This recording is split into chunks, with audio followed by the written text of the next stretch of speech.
Nous vivons dans un monde de plus en plus complexe et divers, où les opinions et les options divergent, rendant difficile une vision claire et précise de ce qui est à faire et à vivre pour trouver le bonheur et construire un avenir meilleur.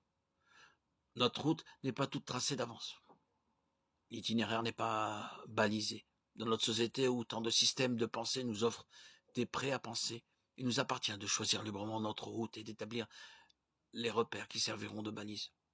Tout le monde a des repères dans sa vie, principalement des valeurs telles que la solidarité, la liberté, la justice, la famille, l'amour. Chacun peut rencontrer autour de soi des hommes et des femmes qui témoignent de la fécondité d'une vie fondée sur ces valeurs. Élisabeth, Marthe, Marie, Jésus, Jean, Paul, Luc, Matthieu, Marc, Jacques et d'autres personnes dont parle le Nouveau Testament que vous lisez régulièrement sont de cela.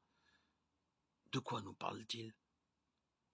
De Dieu, bien sûr, et de Jésus, mais aussi de l'homme dans ses réalités profondes.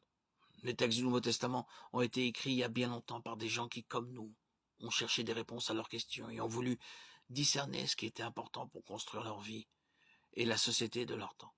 Ils ont cherché aussi à mieux comprendre qui est Jésus et ce qu'il apporte à l'humanité comme piste de vie et d'espérance. Ils nous disent pas grand-chose sur de nombreuses questions qui se posent aujourd'hui, mais la confrontation à leur vision de la vie peut nous aider à construire la nôtre. Lisons donc l'Évangile. Laissons-nous imprégner par la parole de Dieu, qui nous communiquera son amour, sa bonté et sa sagesse. En lisant la Bible, en la méditant, nous pouvons établir une relation, une communication, un dialogue, une rencontre qui peut être la plus belle de nos rencontres.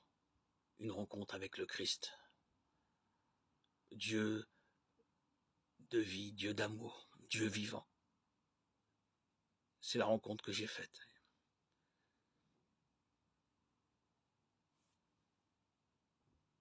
Le jour de mon baptême, le 26 septembre 2019.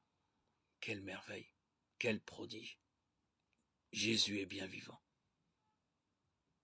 En sortant des eaux baptismales, des eaux dans lesquelles j'ai été immergé au lac de ma ville, j'en suis sorti vivifié, transformé, différent, guéri d'une bipolarité qui a duré plus de 34 ans, plus de 3 décennies, avec des troubles psychologiques,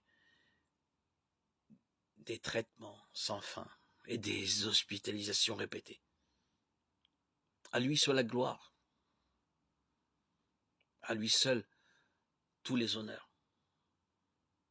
Le guérisseur, mon guérisseur, le guérisseur de toutes les âmes, de tous ceux qui veulent croire en lui, le Dieu vivant, Jésus-Christ, l'alpha, l'oméga, le créateur du ciel et de la terre, mon Dieu et mon roi. Alléluia. Gloire à Dieu au plus haut des cieux et paix sur la terre aux hommes qu'il aime.